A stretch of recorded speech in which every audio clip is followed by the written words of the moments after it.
అభివృద్ధి కోసం అందరినీ కలుపుకొని ముందుకు వెళ్తాం. నిధుల కోసం ఎన్నిసార్లైనా ప్రధానిని కలుస్తానన్న సీఎం రేవంత్.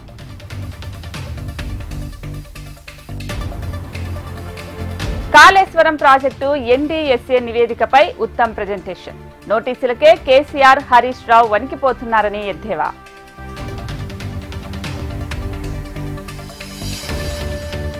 కవిత లేఖతో తెలంగాణలో రాజకీయ ప్రకంపనలు. ఇవాళ లేదా రేపు కేసీఆర్ తో భేటీ అయ్యే ఛాన్స్.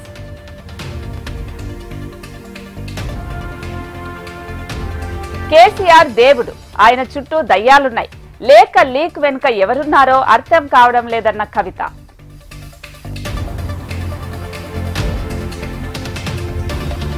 కవిత ఉత్తరం ఒక డ్రామా అన్న కిషన్ రెడ్డి. కాంగ్రెస్ వదిలిన బాణంగా అభివర్ణించిన బండి.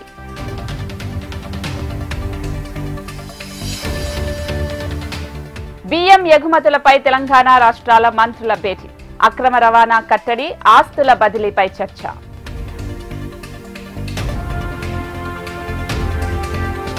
ఢిల్లీలో వరుసగా కేంద్ర మంత్రులతో చంద్రబాబు భేటీలు. ఆర్థిక సాయంపై సానుకూల స్పందన వచ్చిందని వెల్లడి.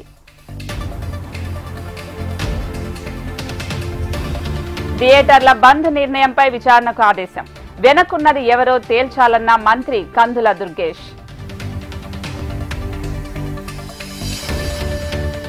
వైసీపీకి వచ్చే ఎన్నికల్లో 6 సీట్లు కూడా రావు. అది మునిగిపోయే నావా అంటూ మంత్రి నిమ్మల సెటైర్లో.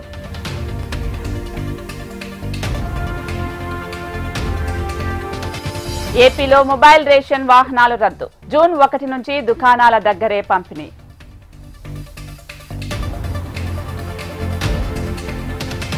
తెలుగు రాష్ట్రాల్లో మళ్లీ కరోనా అలజడి. నిన్న విశాఖ, నేడు హైదరాబాద్ లో తొలి కేసు నమోదు.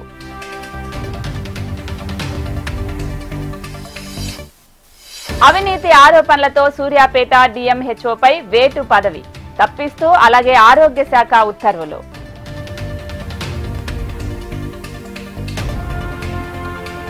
వరంగల్లో భారీగా ఎండు గంజాయి స్వాధీనం. 4 అరెస్ట్, 210 కిలోల గంజాయి సీజ్. మహారాష్ట్ర ఛత్తీస్గఢ్ సరిహద్దుల్లో ఎదురు కాల్పులు. 4 మావోయిస్టులు మృతి.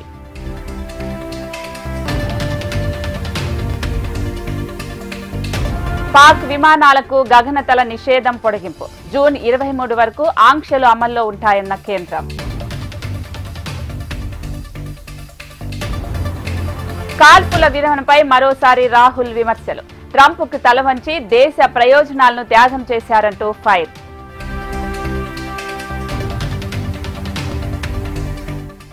జపాన్ విదేశాంగ మంత్రితో సంజయ్ కుమార్ ఝా బృందం భేటీ. ఉగ్రవాదంపై పోరాటానికి మద్దతు పలికిన తకీషి ఇవావా.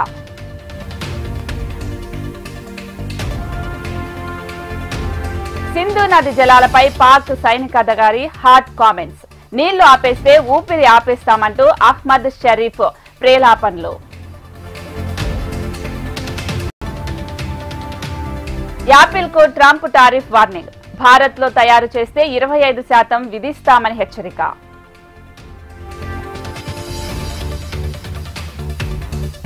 ఆస్ట్రేలియాలో వరదల బీభత్సం. 4 మృతి, చిక్కుకున్న 50,000 మంది.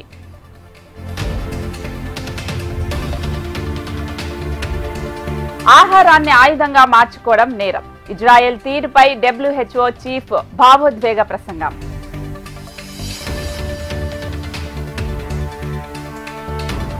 కర్ణాటకలో అత్యాచార నిందితుల హల్చల్. బెయిల్ రావడంతో రోడ్లపై ర్యాలీ.